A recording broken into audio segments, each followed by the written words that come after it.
So I want to start today by talking about gay Republicans. Gay Republicans at one point thought, hey, you know what?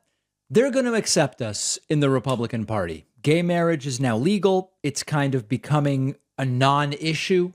And if we are for low taxes, if we are for low regulation, if we are about Christian values, whatever that means at the time that they say it within the context of the Republican Party will accept us because it's moved on to other things.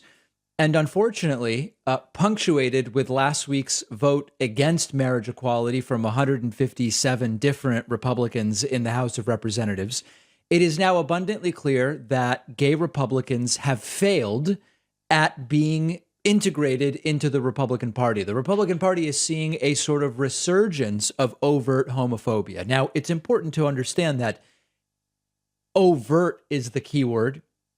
The homophobia never went away from the Republican Party. There was this moment after gay marriage was legalized and Donald Trump became the Republican nominee where Donald Trump would say he's fine with gay people and gay marriage and just kind of look the other way. It's a non-issue. And quite frankly, on a personal level, I think Trump doesn't care at all about gay marriage. I think it's not even an issue he really cares about. But slowly but surely, and we're going to talk about this in the next segment, as the Christian element of the Republican Party has become more overtly nationalistic, and by that I don't mean they happen to be Christians and they are nationalists. I mean, they are Christian nationalists specifically. As the trans issue has gotten good, has made headway in reigniting some of these visceral cultural issues, social issues for Republicans, they've sort of been drawn back to the base fundamental homophobia that was a critical part of the Republican Party for a long time, but acutely at the end of the George W. Bush era and during the Barack Obama era. There was a period of time on the show where we would much more regularly cover the overt homophobia, old school homophobia from the Republican Party. In the Bush era and in the Obama era of the David Pakman Show, we were often talking about the outrageous homophobic tirades on the floor of the House and on various talk radio programs by right-wing Republicans. It was a much more common thing. And in the Trump era, there was far less of it. Now, I'm not saying all of a sudden the Republican Party was enlightened on gay rights. That's not what I'm saying at all. What I'm saying is they were less overtly homophobic because they moved on to other things, including the trans issue. It's important to mention. Well, very interesting article now in the Texas Tribune. We failed. Gay Republicans who fought for acceptance in the Texas Republican Party see little progress. Gay Republicans who have fought for acceptance within the Texas GOP over the past 3 decades told the Texas Tribune progress has been excruciatingly slow. That's quite an understatement. Many of them have left the party, even as the number of log cabin Republicans in Texas continues to grow. Log cabin Republicans is a gay Republican group. And the article sort of tells the story of how there was this period of time, I guess we would say, after the AIDS crisis, where there was the idea that, listen, we're gay, but we want low taxes and we want low regulation and we're Christian family values, whatever. And the Republican Party's a big tent and they'll welcome us probably as long as we have donor dollars. And there may have been a brief period of time where it seemed like that was a plausible thing, but it has stopped. And fundamentally, what this comes down to is there is a group of mostly wealthy white gay men who think we'll be accepted as the good guys as long as we more or less say the right things. They might not love us, but they'll look the other way about being gay, and we'll be part of the Trump GOP. They were never really going to be welcomed into the George W. Bush GOP. During the Obama era, it was this kind of transitional phase, and then the Trump GOP might welcome us, but it turns out that they don't. And it's a very similar thing to Caitlyn Jenner. Caitlyn Jenner, great. Caitlyn Jenner, Republican, doesn't like woke, whatever she understands that to mean, doesn't like liberals and all this stuff, but then gets booed out of CPAC because of course she did. Of course she did. And it would sort of be funny if it wasn't tragic on multiple levels. I'll tell you what some of those levels are. One level on which the continued homophobia and transphobia of the Republican Party is tragic is that it's 2022. And when you have a duopoly in the United States, there's two major parties. When one of those parties in 2022 remains openly transphobic and homophobic, you see how retrograde and recalcitrant the country is. If you look at some other countries, every country has homophobia, don't get me wrong, but there are countries, including some countries in Europe, some countries in South America to a lesser degree, with multi-party systems where you might have, 6 major parties and 5 are very much on the same page. Like, listen, of course gay people can get married. Of course nobody should be able to get fired for their real or perceived sexual orientation. And then you've got like one homophobic party. In the United States, we have a duopoly, and one of the two parties is still basically overtly homophobic. You have some Republicans who are like, listen, it's a decided issue. It's not like they're going to cheer gay marriage. It's not like they're going to cheer not being able to fire people because you believe that they're gay. But they'll say it's a decided issue and we're moving on to other things. But it is very retrograde. So that's one level on which it is tragic. The second level on which it's tragic is the Republicans who are gay, who are desperate to be accepted into this party that just doesn't want them. And they'll probably take their money in most cases under not protest, but sort of like turning their nose, you would say. But they're not going to like it. And that's sad as well, because listen, there's nothing wrong with being gay and wanting low taxes and thinking low taxes are the right thing. Okay, people have different views about what the level of taxation should be. But overall, the Republican Party is this movement that's much more than just low taxes. It's much more than just low regulation. It is increasingly a fundamentalist, Christian nationalist worldview, reactionary in ways that they don't even fully understand. And you'll see some examples of that later in the show when we look at the new Alex Jones conspiracy theories that even his followers don't get, but it's like it sort of sounds okay. And it's tragic on that level as well. But that's what it is. And it seems at this point, the movement for the gay Republicans to be integrated into the Republican Party, not going particularly well. Tomorrow on the show, we're going to spend some time talking about the overt Christian nationalist movement. And the Republican Party now is overtly Christian nationalist. They're straight up saying, we're sick of this separation of church and state stuff. We're sick of all of it. But I want to give you another data point in this today before we do our bigger story on it tomorrow. Marjorie Taylor Greene, among others, spoke at the Turning Point USA event over the weekend. We're going to look at more clips of this. We'll look at Trump's speech and Don Jr.'s speech and Lauren Boebert saying, I never was an escort. I never was a prostitute for Ted Cruz. Really weird event. But before we get into that in more detail, there was this one moment where Marjorie Taylor Greene said, Christian nationalism is great. That's what we need. Let's take a look at this video clip and then we'll discuss. Perfect. It just means we're doing the right thing. And I think that's what the Republican Party needs to be about. I'm a Christian. How many Christians do we have here? So you see, I also call myself a Christian nationalist. And that's not a bad word. That's actually a good thing, right? And there's nothing wrong with leading with your faith, because we should lead with our faith. Because if we're doing that, then we're doing the right thing. It doesn't mean we're perfect. It just means we're doing the right thing. So she says that that's what the Republican Party should be about. Now, Christian nationalism is not just we happen to be Christian and we like the United States or whatever. Christian nationalism means you believe United States as a nation is defined by Christianity. Government should be actively keeping the United States a Christian nation. The United States government should be imposing or prioritizing or giving preference to Christianity. Christianity should be the doctrine, a prescriptive doctrine for how the government runs, and you're sort of breaking down separation of church and state.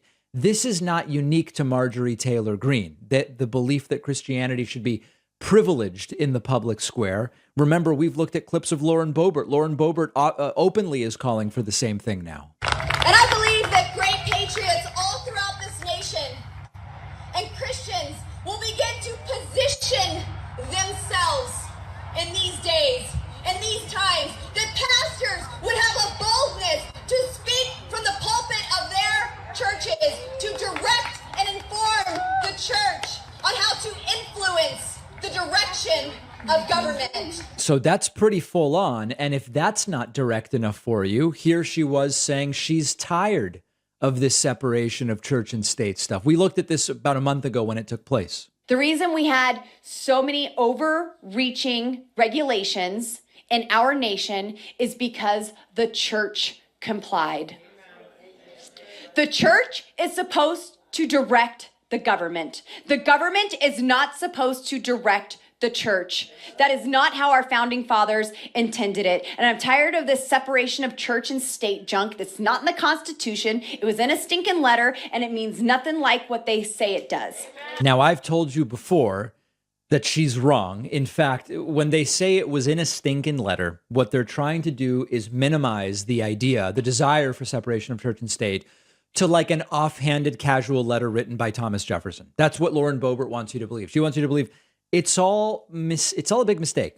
There was no actual desire for separation of church and state. Thomas Jefferson sort of mentioned it in one letter and that's it. But the reality is that were they deists or not, were they Christians or not, the founding fathers very clearly recognized, and it's established in the Constitution, that there should be no prioritization of one religion over another, nor of religion over non-religion in the United States. It's abundantly clear. The fact that we're going back to that, one of the things Republicans love to do is they don't just want to go back to the 1950s. They also want to go back to debates that have been long settled and that anybody who takes them seriously realizes there actually is no debate about.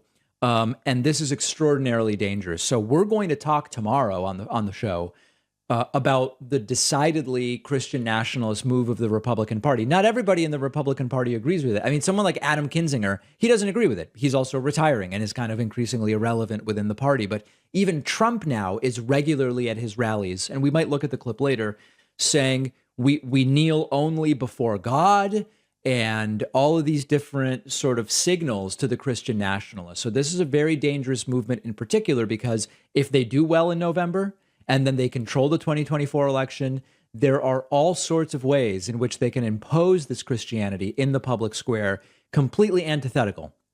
I mean, without a doubt, completely antithetical to what the framers wanted. So we will talk about it more. And in the meantime, you can send me your thoughts by finding me on Twitter at @dpacman. Don't forget that the best way to support the David Pakman Show is by becoming a member, which gives you access to the daily bonus show, the regular show with no commercials. You also get access to our entire archive of every episode dating back a really long time, and plenty of other awesome membership perks. Go to joinpacman.com and use the coupon code BETTER21 for a huge discount. Joinpacman.com. So Donald Trump did a rally for Arizona Republican candidate Kari Lake on Friday evening. He was hours late. He was dripping wet the entire speech. It was one of the absolute strangest speeches that he gave. And Trump was booed at his own rally. And his reaction is so telling about what matters to him. We will get to that. Let's go through some of these clips. Again, Trump finally taking the stage, dripping wet, barely audible at moments, his voice almost completely gone. And one of the first claims Trump makes when he takes the stage is that gas currently costs $9 per gallon. Years ago, when I was in office, gasoline, a thing called gasoline, now nobody wants to even talk about it, was $1.87 a gallon. And now it's $5, $6, $7, and even in some places $8 and $9 a gallon. I love the people nodding in the background as if they know that to be true when it's obviously not true. Now, just about everything Trump says about gas prices is a lie. One of the things that Trump said was that it was $1.87 when he left. It wasn't. It was more like $2.20.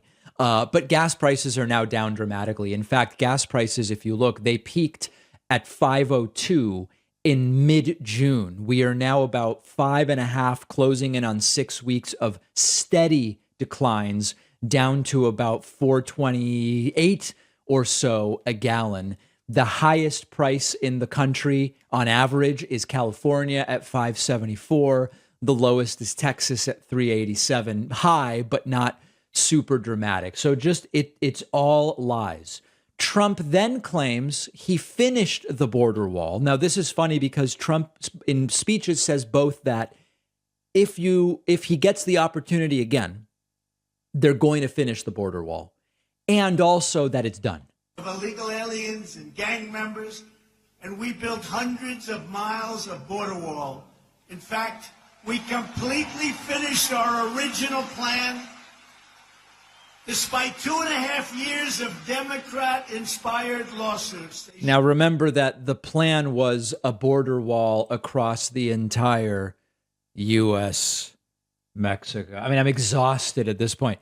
It was the whole border. That was the promise. It was a first-term promise. And they added like 90 miles or something like that. Trump also, with his continued delusions of grandeur, claiming that he saved Merry Christmas. Remember I said we're going to save Christmas, Merry Christmas? We saved Merry Christmas, didn't we? The department store said don't buy if they don't have Merry Christmas. They were told it's not good. They want to get rid of Christopher Columbus, but more importantly, Merry Christmas. But they say Merry Christmas again, don't they, right? A whole different thing. This is what I call dumb red meat. It's an attempt to be red meat, but instead of being the type of stuff we used to see like about welfare queens or whatever the case may be, it's just dumb red meat. This was maybe one of the most fascinating moments in the speech. Trump endorsed this guy named Blake Masters, and the crowd booed. And then what's fascinating is Trump goes, "You still like me, right?" And at the end of the day, that's what he cares about. And a highly respected man just endorsed by me today, future Congressman for the 2nd District, Eli Crane. Oh, sorry. This isn't the Blake Masters moment. This is the Eli Crane moment. Okay, still, they boo now.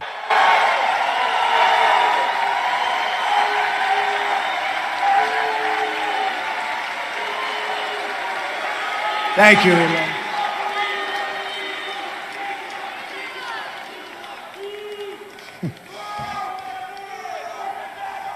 But you like me, right? Okay. And that is a throwaway line, but that's the truth. Trump doesn't really care whether he helps these people that he endorses beyond how it reflects on him. If it's a win in his endorsement record that he touts, great.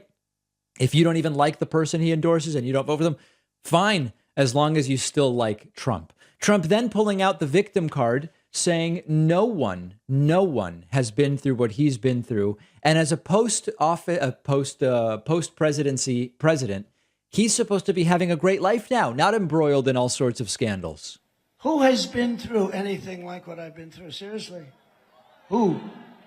Certainly no politician and definitely no president. A president leaves office and it's supposed to be a wonderful life. And all this while I was doing so much as president, including the most secure border in American history. Isn't it sad, guys? Just truly, truly a victim. Many of you also noticed that during Trump's speech, it sort of seemed like they swapped out the black people that are on stage behind Trump. This is like a tried and true staple of Trump speeches, which is Trump has almost no black supporters. I mean, when you look at the numbers, it's almost no black supporters, but there's always black supporters up on the stage behind Trump. It was notable that there was a particular black guy over Trump's right shoulder at the start of the speech, and he did seem to be swapped out with a different Trump-supporting black guy. I can't tell you any more about it other than a bunch of you noticed it and wrote to me about it. Trump then denied the claim made by Cassidy Hutchinson under oath to the January 6th committee that he threw ketchup at the wall. Then they had me throwing food in the White House. I don't throw food in the White House. I don't throw food anywhere. I eat the food, which is a problem. I'd probably be better off if I threw it. Yeah. I think the next time I should throw it. I won't eat it. I'll be much better off. But I'm throwing food in the White House. I don't do And remember, everybody who was going to come forward and under oath dispute the claims of Cassidy Hutchinson, they haven't shown up, and we're going to talk about that tomorrow. Trump referring to his son, Don Jr., as just a good kid who's getting a bad rap. Don Jr. is a 44-year-old adult with multiple children, but he's a good kid, Trump says. Think of it, to tell you how bad a person is, right? So Adam Schiff is a sleazeball. Everybody knows it. Not a dumb person, by the way. You know, we're not dealing with dummies. But he's a sleazeball. You take a look. A perfect watermelon head. You know, and he's angry with Biden because he was supposed to get a job in the administration and they didn't want him. But he goes up. He's a smart guy. Goes up to the microphones. Thank you very much. This is a sad day for America. Donald Trump Jr. has a relationship with Russia. And, they know it's a fake deal because they're more fake than Adam Schiff. And they're all going click, click, click. Now think of this. Just think of this. Here's a young guy, Don Jr. He's a good kid. He's Isn't that something? I mean, it's Kafka-esque. A staple of Trump's speeches now is this anti-trans line that no teacher should be allowed to teach transgender. We still don't know what that means. And no teacher should ever be allowed to teach transgender to our children without parental consent. Right. You need a permission slip to be taught transgender. I still don't even know what that means. Another classic of Trump rallies is when Trump calls you up to speak, if you're the person he's endorsing, you had better be quick and mostly praise Trump. If you start talking about policy when Trump calls you up, you see Trump immediately glaze over. These cultists know exactly how to do it right. Well, thank you, Mr. President. I really just wanted to thank you for saving this country. Do you agree with me? Did President Trump literally save this country? Right. Well, thank you. So there it is. He knows exactly the right way to do it. Complete and total cult. Then Carrie Lake came up, another Trump endorsee, and she just straight up refers to Trump as Superman. I mean, this is how you have to placate the petulant child, or he will flip out and get bored.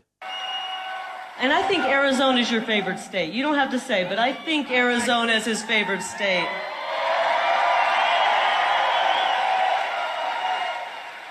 President Trump taught us how to fight, and I took a few notes.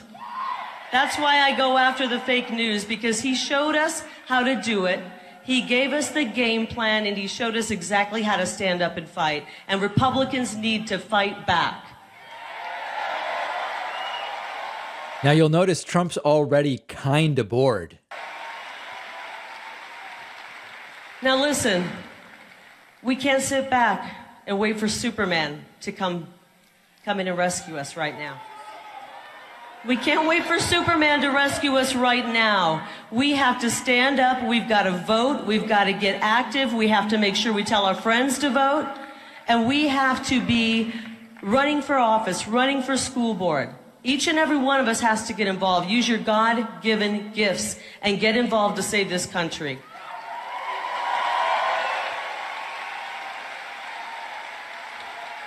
Now, I want to say for the record, I do believe that Superman is coming back, and hopefully he's coming back soon. There you go. So there is this is a complete and total cult. And then last thing, Trump goes on a weird tangent about executing drug dealers, and that finally gets the crowd cheering.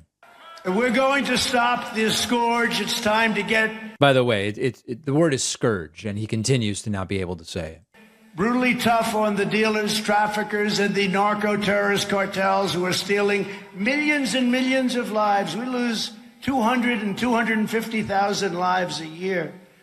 And I heard a statistic that each drug dealer will kill during a period of 10 to 15 years anywhere from 20 to 50 people, and the bigger ones kill hundreds and hundreds of people. What? When I was with President Xi of China, I said, "Do you have a drug problem?" Rather naively. No, why do you ask? He couldn't understand the question. I said, "Why don't you have a drug problem?" "Well, we have quick trial." What's a quick trial?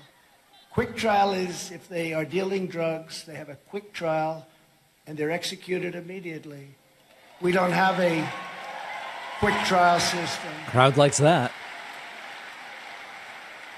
And I see it all the time, and I have a lot of friends. They're wonderful people. They all want to be on the committees, and we call them blue ribbon committees, headed up by Nice people, wonderful people. Okay. So anyway, another one of these bizarre events. The crowd very, very bored after waiting hours for a late Trump.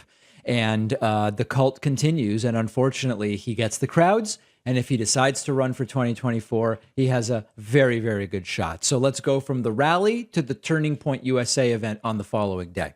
We are now going to look in this segment and in the next segment at some of the speeches at the Turning Point USA Student Summit. Okay. This was in Tampa, Florida. Now we're going to start with Donald Trump's WWE style entrance to the summit. And I know that you're going to see this and you're going to cringe. And when I see it, I cringe. But just remember, the left doesn't have anything like this. The right engages people with this stuff. It's so stupid and it's so fundamentally vapid. But they fund stuff to activate people. They fund stuff to get people excited. And we just fail on the left. Take a look at this introduction for Trump. And I fight harder for you than any president has ever fought. We will win again. We will win. You're fired. The most loyal people are Trump supporters. Because they like it when people actually stand for the American flag. I think I'd be a really good president. I'm a threat. Because you'd be in jail. In the meantime, I'm president and you're not. And I fight harder for you than any president has ever fought. That I can We're going to make America great again. I love you. Thank you. Thank you very much. Ladies and gentlemen, please welcome the 45th President of the United States of America, Donald J. Trump! Proud to be an American, where at least I know I'm free. And I won't. Okay, and there's pyrotechnics going, and eventually Trump comes out. So listen, it's a complete and total joke. But they know how to engage people. They're getting young people engaged. And unless the left figures out how to fund stuff like this and how to effectively coalesce people around candidates and ideas, it's not looking particularly good. Now, on the substance, the speech that Trump gave to the Turning Point USA people was completely unhinged. At one point, Trump said he wanted to give himself the Congressional Medal of Honor. In fact, as president, I wanted to give myself the Congressional Medal of Honor, but they wouldn't let me do it. They wouldn't let me do it. I said, I'm going to give myself I've always wanted that. But they wouldn't let me do that. They said that would be inappropriate. I said, okay. It would look bad for Trump to do that. One of the most stunning things Trump will sometimes do is he will tell stories about flying on private jets, either his own or Air Force One, and not exactly relatable to most people in the crowd. But Trump's audience here in Florida sat silently as Trump told the bizarre rambling story about Air Force One, just really not reading the room. You can't believe it. You know, Air Force One is actually two planes. It's two big 747s. So they were ordered. But we're on the plane flying over, and we're about an hour away from the big airfield that we're landing in Iraq. And I get a call, and then some military people came in to see me. You know, this is like a large home, Air Force One, very big. A lot of people on the plane, most talented people you've ever seen, including the pilots, the most incredible people. Sir, would you please do us a favor? We'd like to close all of your windows. I say, why? We don't want any light on the plane. I said, why is that? Because we don't want the enemy to see us. Think of it. We've been there for 20 years and we can't fly an airplane into the country. I said, that's pretty sad. So they closed down all of the shades. Everything was absolutely dark. Then they say, sir, we're going to be turning off the lights in the plane. I said, what do you have to do that? We just closed all the shades and the windows. He really has a way with words. I mean, just a riveting, absolutely riveting storyteller, as you can see. Donald Trump claimed that nursing home residents really don't vote that much because they're very busy dying. Wisconsin, they said, nursing home, the nursing home scandal. Nursing homes typically don't vote too much. You know, people are dying. They got other things on their mind. But they got almost 100% of the people in nursing homes.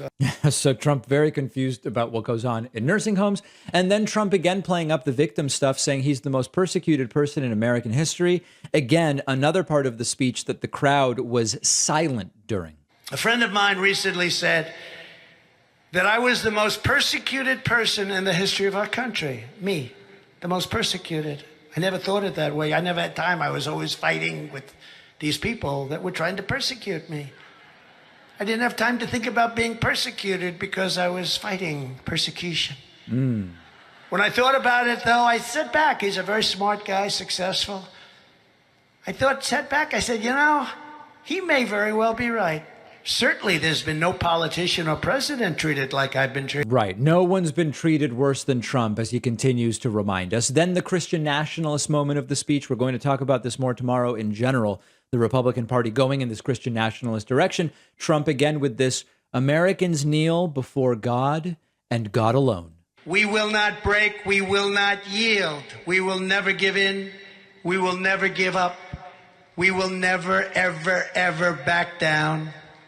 As long as we are confident and united, the tyrants we are fighting do not stand a chance.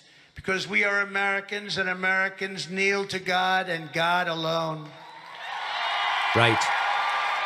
And that is another allusion to the Christian nationalism of the modern Republican Party. And then Trump capping off his speech to these young conservatives with some transphobia. That's a big part now of every Trump speech. You can't teach the Bible, but you can teach children that America is evil and that men can get pregnant. A man can get pregnant. Can't even talk about the Bible. You would not trust these people to babysit your children for 20 minutes. And why should we then let them educate millions of American students 6 hours a day, year after year after year? And then also Trump misgendering trans people and goading the crowd into booing them. This is another staple of the Trump speech. In a very sad state. It already is. Our country's never been in a position like this before. Happened all in a short period of time. Across the United States, we need to implement strict prohibitions on teaching inappropriate racial, sexual, and political material to America's children in any form. We will also keep men out of women's sports. Is that okay? Right. Can you believe that? Notice how fired up the crowd gets. I mean, they've convinced these people in the crowd that trans sports issue is like an issue of paramount importance in the United States. Keep men out of women's sports. Think about it. Now, I've told the story a number of times. You know, the swimmer with a man's body. You know, they say that they describe it that way. They say, he's on the swim team. He was given Women Athlete of the Year. So, you didn't hear. I guess he... So pretty sick stuff, and very interesting and disgusting that now the transphobia is just a staple of when Trump speaks to crowds. So we will pause there. You can find, if you're so inclined, you can find all these clips on our Instagram at David Pakman Show. After the break, we'll look at what some of the other speakers said, and we need to be these events can't be ignored, because as sick as they are, the right knows exactly what they're doing, and the left is doing nothing. So we'll be right back with more from Tampa, Florida. If you value what we do at the David Pakman Show, remember to support us on Patreon. Go to patreon.com/David Pakman Show, where you can get access to behind-the-scenes videos, the daily bonus show, the commercial-free daily show, as well as special discounts on merch, including hats, hoodies, mugs, and t-shirts. You can support the show for as little as $2 a month. Check it out at patreon.com/David Pakman Show. All right, let's continue our tour of the insanity that was the Turning Point USA student event in Tampa, Florida. They really get the students fired up. This is a full-on indoctrination type event. This is the type of thing you would imagine is taking place, done by the government of North Korea, for example. And we've actually seen and talked about such events in North Korea. We've already looked at what Donald Trump said. One of the other speakers was Donald Trump Jr. Now, we've seen a lot of video of Donald Trump Jr. I have never seen him this wired. And of course, the speculation is that he is on some kind of upper. There are different opinions as to what upper that is. I will sort of stop my analysis there. But making very, very little sense, really hopped up, sped up. And this video is not sped up, importantly.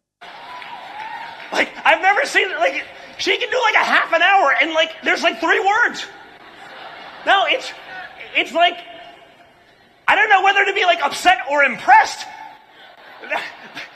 You know?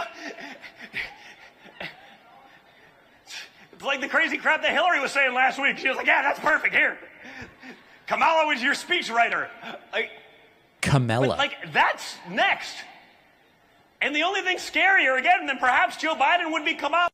Yeah. So this is his anti-Kamala rant. Don Jr. then moving on to claiming COVID variants are invented conspiracy theories and all sorts of other stuff that should get you put in a loony bin, quite frankly. And I know that that's not a politically correct term. It should make us question one's sanity. But the crowd loves it. The crowd cheers. This is a crowd where this stuff is rewarded.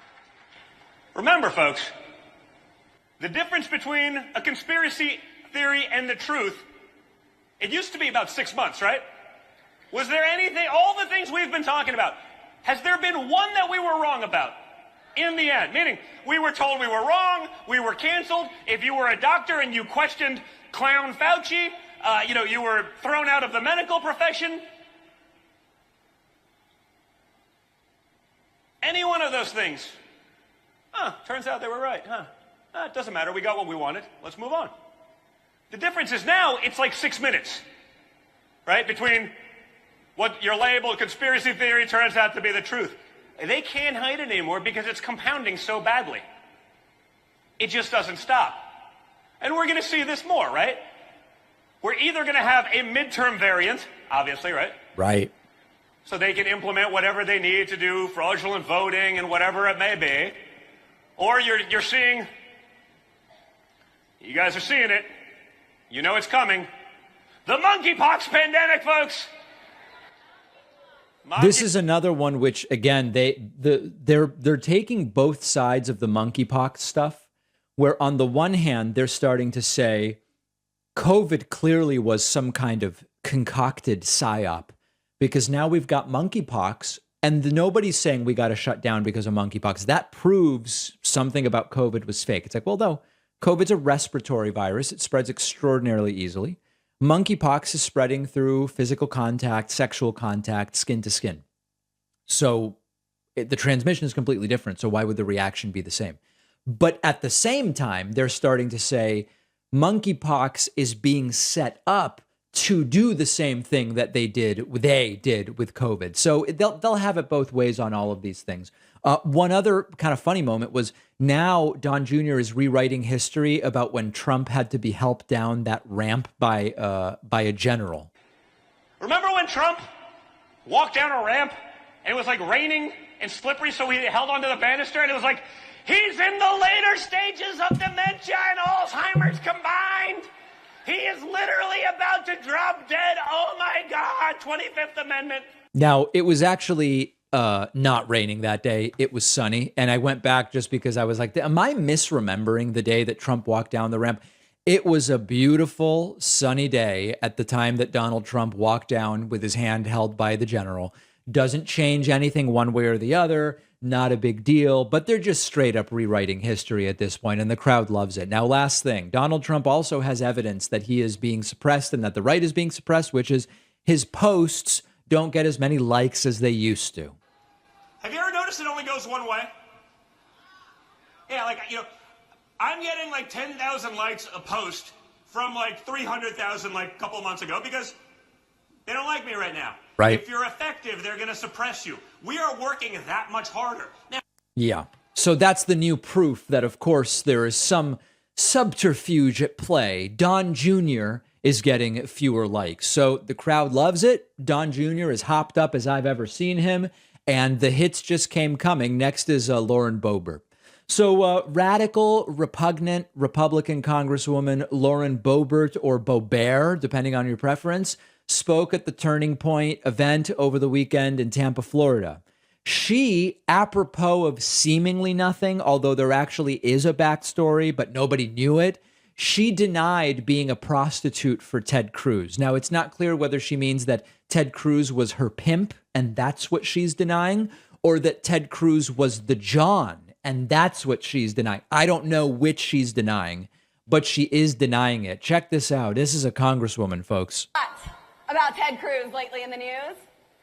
And contrary to popular belief, I have never been an escort for Senator Ted Cruz. But I will tell you tonight, it is the coolest thing I've ever heard about Ted Cruz. Yeah.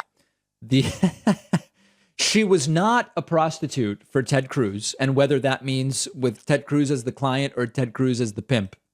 But regardless, it would be cool if Ted Cruz was doing that. I guess it's all very strange. Now, this actually does relate to something. This story did not get a lot of attention. The story was pitched to me and I didn't cover it because the sourcing on it was sketchy and just didn't make sense to cover it. There was a group that made claims about Lauren Boebert, including that she was an escort or prostitute. And it was not, when I looked at it, it didn't look like Lauren Boebert in the picture. And indeed, CNN said the woman in the picture is not Boebert, and there were all sorts of other incorrect claims made. But it was not really a widely known story.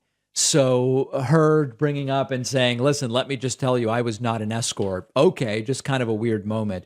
One other kind of interesting moment is when Lauren Boebert put together a very strange word salad that was completely unintelligible. See if you can make heads or tails out of this. Position yourself for this newness that we are coming into. We are going to take our country back together.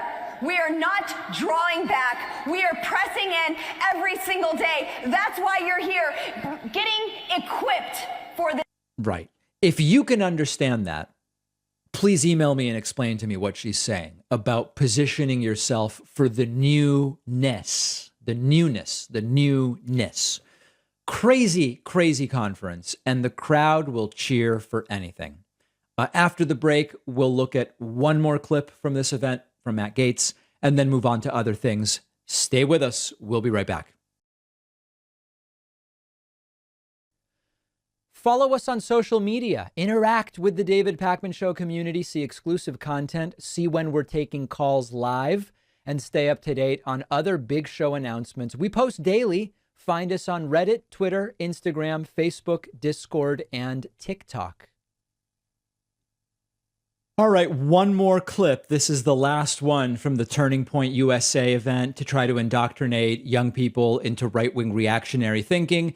This is Republican Congressman Matt Gaetz. He has an idea. He says that the only women who are in favor of abortion being a choice are the women who would never need an abortion because they're too ugly for anyone to impregnate them to begin with, which is an interesting theory for him to be making. Take a listen to this. Have you watched these pro-abortion, pro-murder rallies?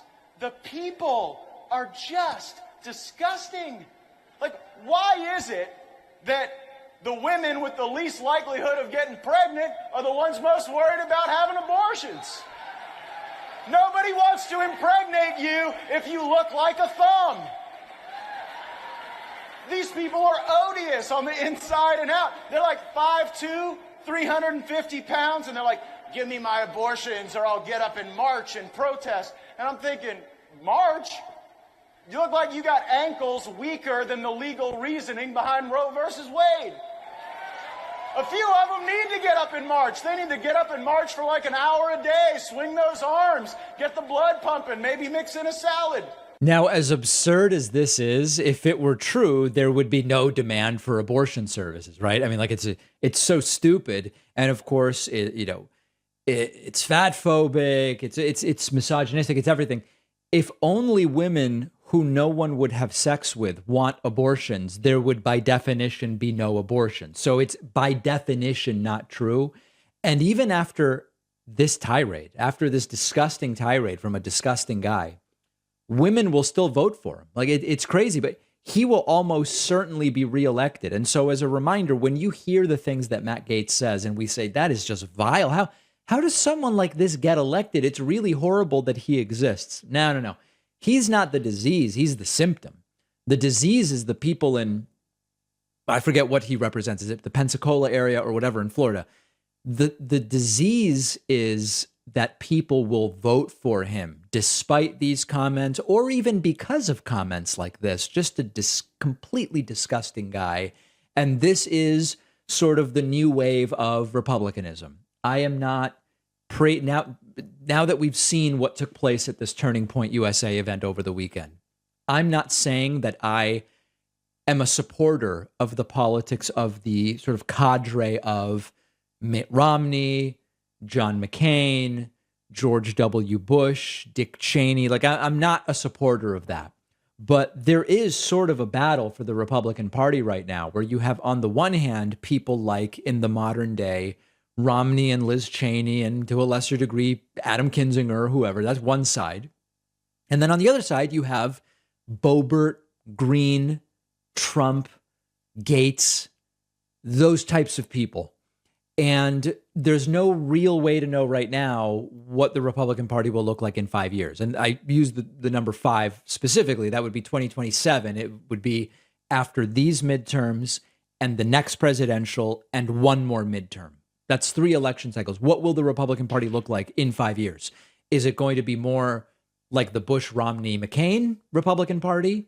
Is it going to be an even exponentially more cuckoo for Cocoa Puffs version of the Trumpian Republican Party? Is it going to be a new thing altogether? Will it split? We don't know. But when you look at an event like Turning Point USA, there's none of that other type of conservatism there. There's no conservatism at all. This is really just ignorant reactionary thinking. I don't know what it's going to look like in 5 years, but it's going to be a hellish path for the United States, no matter which way it goes. Hey, we're going to look at a couple clips of InfoWars conspiracy theorist Alex Jones. You guys remember Alex Jones? That man's a loser. Right, that guy.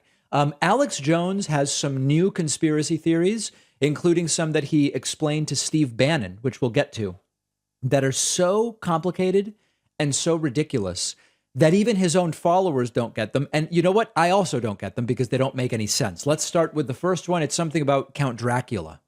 The operating system of the Saxe-Coburg-Gotha families, right, which is the oldest bloodline of European bloodlines in the world, in which all European bloodlines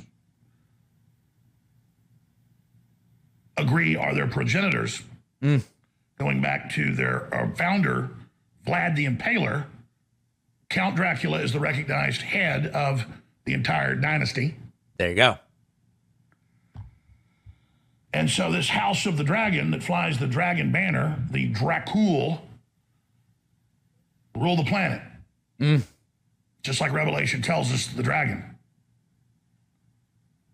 And it's allied with the other dragon, the Chicoms. And its goal is the operating system. Chewbacca reportedly also plays a pretty major role in this one. It doesn't even sound like Alex Jones understands what he's talking about here. In this next clip, he being Alex Jones, actually interviewed Steve Bannon, hot off of his conviction, and he tries to explain one of these crazy globalist conspiracy theories to Steve Bannon. Globalist, internationalist, Trotskyite socialists, unlike Obama, Trudeau, Macron. Okay, that was actually me. Okay, but here's the actual Alex Jones explanation to Bannon. Say, no, this is good. You need pain, Buttigieg has said, and Granholm and all of them. We're doing this in a transition, but it's not a transition into a better Star Trek civilization. It's a transition into a new feudalist state, literally cutting off the energy to make everybody poor and dumb down. Feudalism 2.0. And so that's what the Great Reset is. That's what Klaus Schwab is. That's what this professor of medieval studies, Harari, is. None of those are his ideas. That's all been said by the Club of Rome. It's all been said by the Bilderberg Group. It's all been said by Limits to Growth. It's all been said by the population bomb. It's all been said in ecoscience, written in the 70s by the man that later became Obama's, science czar. Obama. And when you read this stuff, if you just sit back and look at it, you go, this is the closest thing to Hitler I've ever seen. Just sit back, guys. This is like Hitler 5.0. This is like Hitler Buck Rogers level. Right. The other funny thing is Alex Jones acting like Hitler is bad here, which is another thing you don't necessarily always assume Alex Jones will say. Okay, so here's one more. And in this one, this is now back to Alex Jones' show. And he says in this one that the attack has started, the depopulation has started, there's a second Atlantis happening, and something about nanotechnology, and they're going to take the food, and they're going to wipe everybody out. Why? It's never clear. It's here. The second Atlantis. And you know how Atlantis ended. And America was founded by Francis Bacon and others to be the new Atlantis. And so that's where we are. And the decision has been made, and you can see the arguments are there, especially the public doesn't say no to this. This is a test to go ahead and wipe out 90+% of the population. And quite frankly, if the population doesn't care and doesn't get engaged, doesn't get involved, the population does deserve to die. The children don't, but definitely the adults and the slobs and the decadent people that think they're winning in this corrupt system and think this is all funny. Those people deserve to die. I'm not going to kill them. We shouldn't kill them. But I'm simply explaining that they're projecting their own loathing of themselves onto us, and they want us to die. Do you think, I mean, so one question is, do you understand this? But the more important thing is, do you think it's even designed for Jones' audience to understand, or it's just they're supposed to hear his confidence and the buzzwords and go, that makes a lot of sense without even understanding it? Like, arguably, it's designed not to be understood. And I'm simply telling them, don't worry, you're not going to have to wait long. You're going to be in a dystopia and die too. So go ahead and pretend like you're part of the power structure. You're not. But then there's the real Luciferians, right, on top, who actually believe Lucifer's God. They're bringing balance to the universe, and they're very sad about what they have to do. And this is all part of a greater plan. They're instruments of this incredible transformation that they call it, this transcendence that's happening. So they've already begun injecting people with the time-delayed kill switches. Yep. They're already spraying us with nanotech. They're already putting it in all the food. The attack has begun. Yep. And so that kill switch, basically, you get injected with the kill switch, or you eat it. And then at any point, someone can basically flip a switch, maybe Klaus Schwab, or, often the people who have this access to the switch are Jews in these conspiracy theories. They can just flip the switch and kill you when you're no longer useful to them. And as you notice, there's a lot of vague them and they in all of these hypotheses, and that is all completely by design. Again, we don't make fun of mental illness, we don't stigmatize it, but these are the sorts of paranoid delusions that you would often look at medication for. And it is a guy who has built an audience around it. Extremely scary stuff. We have a voicemail number, and that number is 219-2-DAVID-P. Last week, I told you Joe Biden's approval rating is low, and some people actually became furious with me because of that.